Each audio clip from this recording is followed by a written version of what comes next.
नहीं अजितदादा पवार जी मुंबई में नहीं करेगा ऐसा कोई चर्चा तो नहीं हुई है। एक तो वो पुणे में और पिंपरी चिंचवड में अजितदादा पवार की ताकत ज्यादा बड़ी है और वहाँ सीटों के बंटवारे में काफी तकलीफ हो रही थी, तो इसीलिए वहाँ निर्णय लिया है कि भाई अजितदादा अलग लड़ेंगे और वहाँ बीजेपी शिवसेना आरपीआई एक साथ लड़ेगी, ऐसा तय हुआ है। और भी जो 29 बाकी की जो महानगर पालिका है वहां भी हम देखेंगे कि भाई कितनी सीटें हमको मिल सकती है। तो जहाँ जहाँ संभव है वहाँ महायुति होगी, जहाँ संभव नहीं है वहाँ हम मतलब अलग अलग कुछ जगह पर लड़ सकते हैं, लेकिन चुनाव के बाद हम एक साथ आएंगे और वहाँ के मेयर पद के लिए हम लोग एक साथ रहेंगे। यहाँ पे उपस्थित है, इसके पे क्या कहना चाहेंगे आप? हाँ, तो मतलब जो Republican party of India Mahayuti का हिस्सा है और 2012 से रिपब्लिकन पार्टी बीजेपी शिवसेना के साथ है। तो मुंबई महानगर पालिका जो इलेक्शन आ रहा है उसके उपलक्ष्य में आज रिपब्लिकन पार्टी के मुंबई के सभी जो प्रमुख वर्कर्स उनको बुलाया है और रिपब्लिकन पार्टी की मांग ये है कि वह महायुति के माध्यम से चुनाव लड़ना चाहिए। बीजेपी के नेतृत्व में शिवसेना है, राष्ट्रवादी कांग्रेस है, आरपीआई है, इनको लेकर जो मुंबई का चुनाव है, चुनाव लड़कर ठाकरे बंधु को हराना है, कांग्रेस पार्टी को मतलब सत्ते तक नहीं पहुंचने के लिए देना है और मुंबई के विकास के लिए मुंबई का झुग्गी झोपड़ी में रहने वाला आदमी हो, मुंबई का उत्तर भारतीय आदमी हो, साउथ इंडिया का आदमी हो, गुजराती आदमी हो और सबसे ज्यादा जो हमारा मराठी आदमी है उस मराठी आदमी को न्याय देने के लिए मुझे लगता है कि मुंबई महानगर पालिका का चुनाव जीतना बहुत बड़ा जरूरी है। हर व्यक्ति को न्याय देने की भूमिका नरेंद्र मोदी जी की है, सबका साथ सबका विकास भूमिका उनकी है और इसीलिए मुझे लगता है कि उद्धव ठाकरे जी के नेतृत्व में जो अभी सत्ता मुंबई महानगर पालिका में है उस सत्ता में हम लोगों का भी यही योगदान था, बीजेपी का योगदान था, आरपीआई का योगदान था।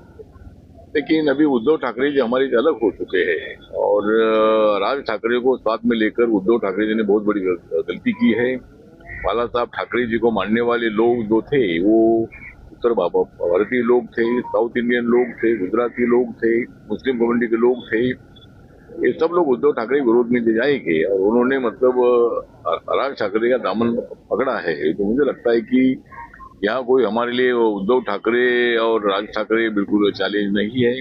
कांग्रेस पार्टी अलग हो चुकी है और महायुति के हाथ में इसी सत्ता आएगी, ऐसा मेरे पूरा विश्वास है। तो उम्मीदवार जो होगा आपके मतलब उम्मीदवार जिसको भी दिया जाएगा क्या करेंगे? कमल के चिन्ह पे आप चुनाव लड़ेंगे कि अपने आरपीआई? अभी तो ऐसा है कि अभी जो रिपब्लिकन पार्टी ऑफ इंडिया को मतलब वैसा जो हमारा इतना जो फेमस सिंबल नहीं है तो अभी तक वो निर्णय नहीं ले लिया है।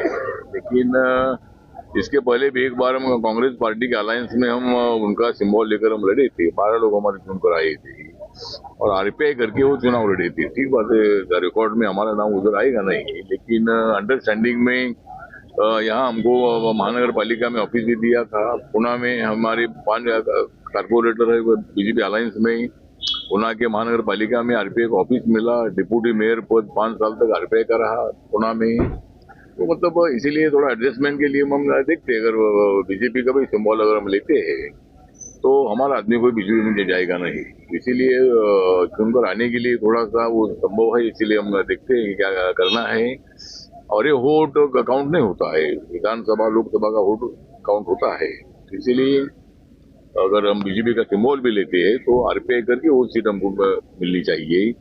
और रिपब्लिकन पार्टी ने एक 25-26 वार्ड की लिस्ट बनाई है। जो कार्यकर्ता एक्टिव है, जो कार्यकर्ता मेरे साथ लगातार 30-35 साल से है, ऐसे कार्यकर्ताओं का नाम हम तय कर रहे हैं और उसमें रिपब्लिकन पार्टी को 15-16 सीटें मिलनी चाहिए। इसी तरह का हमारा प्रयत्न रहेगा। सर मुझे लगता है कि महायुति के सामने मराठी मुद्दा नहीं है, मराठी को रिस्पेक्ट देना ये हमारी जिम्मेदारी है ही है। मराठी लोगों को सबसे ज्यादा न्याय देने की भूमिका हमारी है ही है।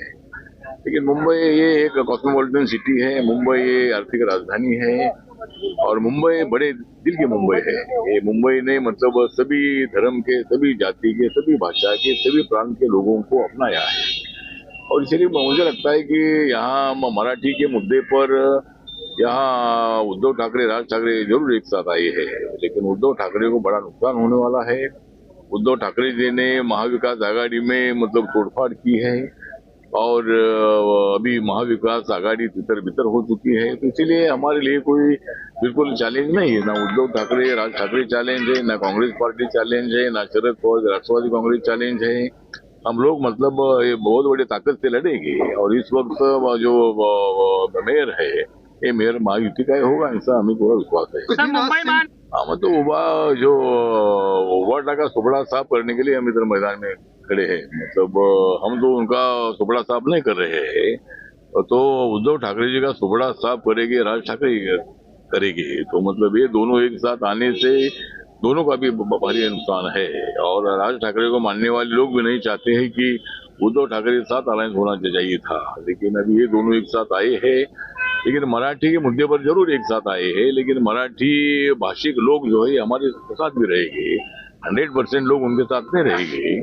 मुंबई शहर में 40% मराठी लोग हैं, 60% नॉन मराठी लोग हैं, और मराठी लोगों में से 20% मतलब 50% जो लोग मराठी लोग हैं, ये मराठी लोग हमारे साथ रहेंगे, कुछ लोग कांग्रेस के साथ रहेंगे और बाकी के लोग उद्धव ठाकरे राज ठाकरे के साथ रह सकते हैं। जहाँ मराठी